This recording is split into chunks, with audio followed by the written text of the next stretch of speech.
Hey guys, it is another Wednesdays with Lizzie video, and this one is definitely going to have a much more somber tone to it. I know a lot of my other ones are always like positive and happy and upbeat, but there was nothing else that I could feel was fitting or right to talk about this week that was light and happy, because things are not light and happy right now. I mean, with the devastation of all of these hurricanes and what happened in Vegas, it's just like one thing after another. My thoughts are everywhere, so I'm gonna have to just go with me, because I didn't make notes, I didn't do anything. I'm just gonna talk out what I'm feeling and what I'm thinking and all of that stuff, because that's how these videos go. Let's start with the devastation of the hurricane and the earthquake in Mexico City. I feel like I've not had like personal direct whatever contacts with each of these places, but I do have a little bit of a connection with them.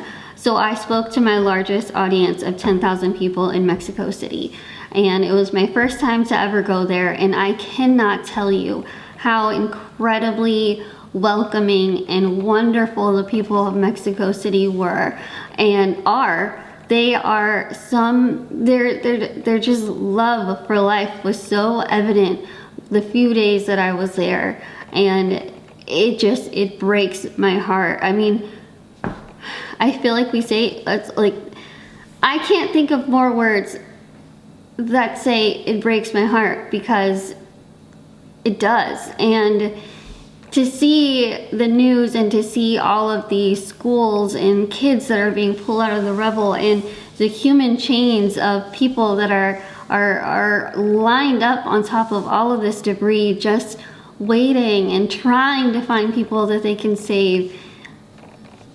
I have to say, out of every single thing that's going on in the world right now, the most incredible thing is seeing people come together, seeing people all over who are helping and who are standing up and who are just donating blood and taking supplies, and celebrities who are gathering all of these things and using their incredibly large platforms for good. Like, that to me is so heartwarming, and it's a little bit of sunshine in this really dark storm, dark season that we're going through right now.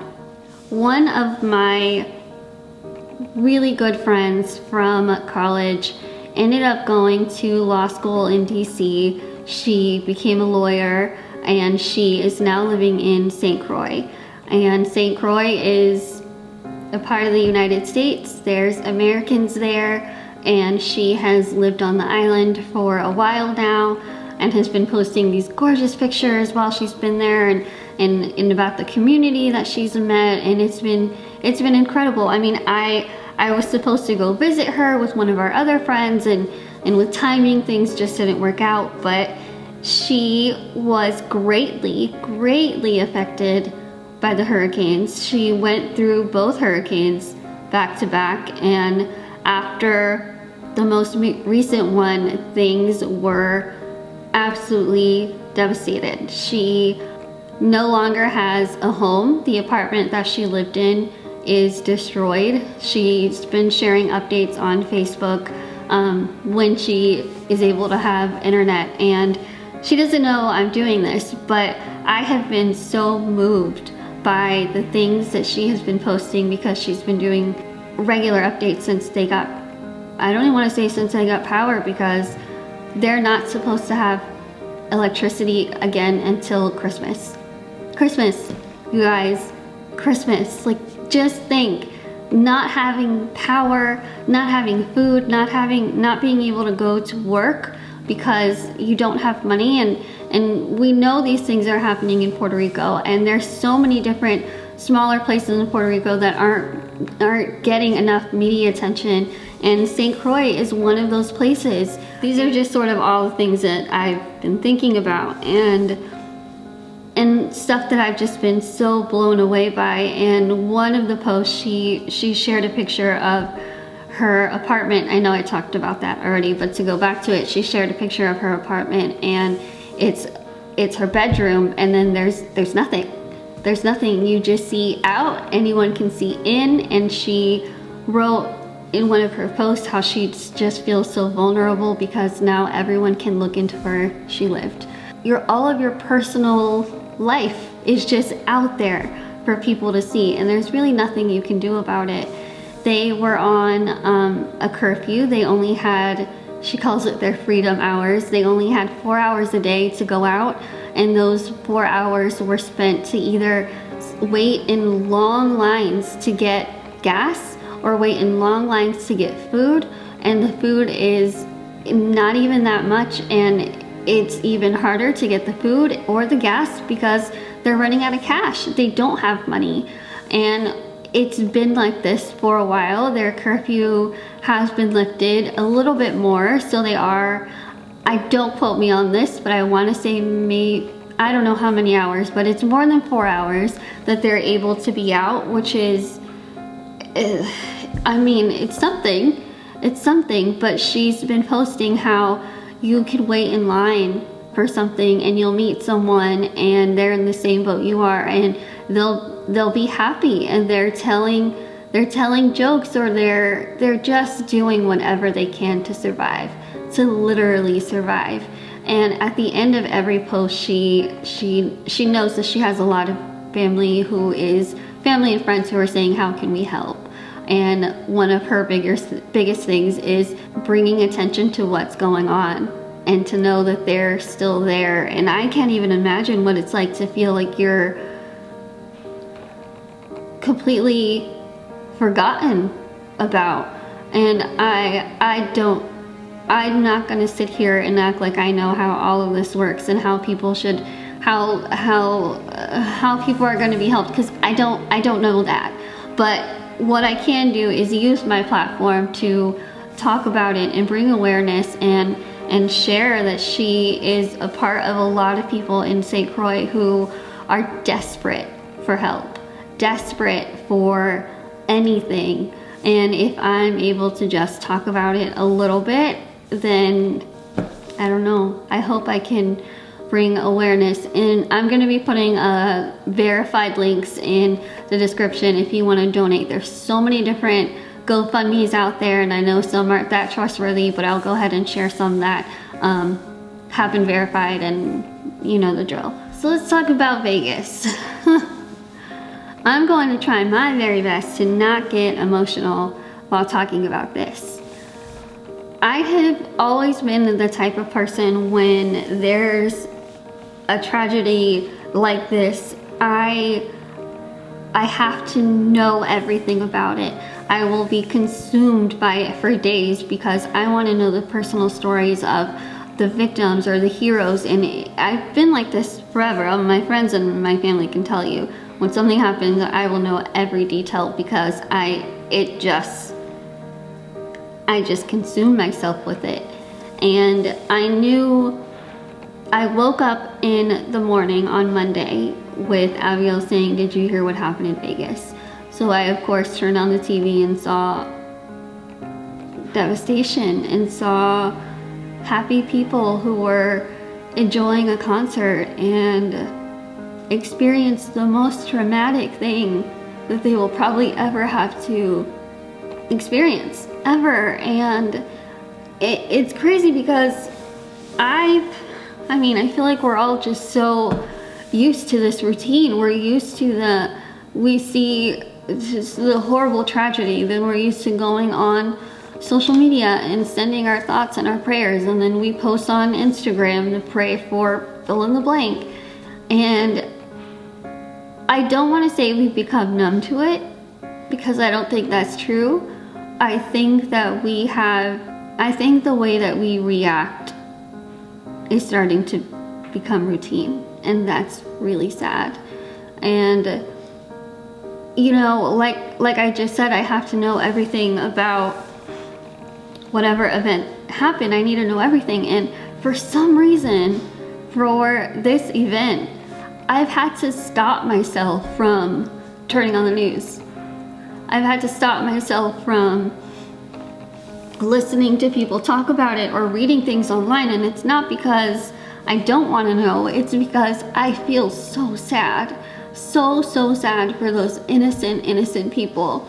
I don't know why this is different from everything else, but I've never had such an emotional reaction to an event before like I have with this one. And I don't know what to say. I don't know what to say. Yes, we can all continue to send our thoughts and our prayers and all of that stuff, because that does, as a person of faith, I know that that will make a difference. But at the same time, I feel like we have to look at the bigger conversation. And I'm not going to go into politics or anything, because that's sort of where I draw the line. There has to be bigger conversations. There has to be actions taken that will stop such, it was one person. It was one man who, you know what he did? It was one person. I think this is a perfect example of why I'm such a firm believer that it takes one person to make a difference, and unfortunately it takes one person to make a difference in a positive way and a negative way. Knowing that, I think it's our responsibility to try our very best to continue to make that one person someone who does something positive. Whether it's something small, whether it's something on a bigger scale, make that difference for one person. One person, that's it. I've been very blessed to be able to have the opportunity to hopefully make a difference in more than one person's life. And I've always said that from the very beginning when I decided to tell my story, if I can make a difference for at least one person, that's all that matters. And I've been beyond blessed to be able to do that over and over again.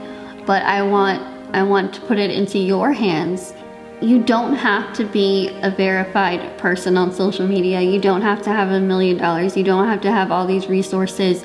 You just have to have you and your heart and your courage and your perseverance to be able to say, I'm going to make today incredible for not only myself, but for one other person. I'm wearing, you probably can't see it, but I'm wearing this Love is Greater Than Hate sweater. For those of you that don't know, I am a really big fan of country music, and I listen to the Bobby Bones morning show. They were in Austin my entire life and now are in Nashville.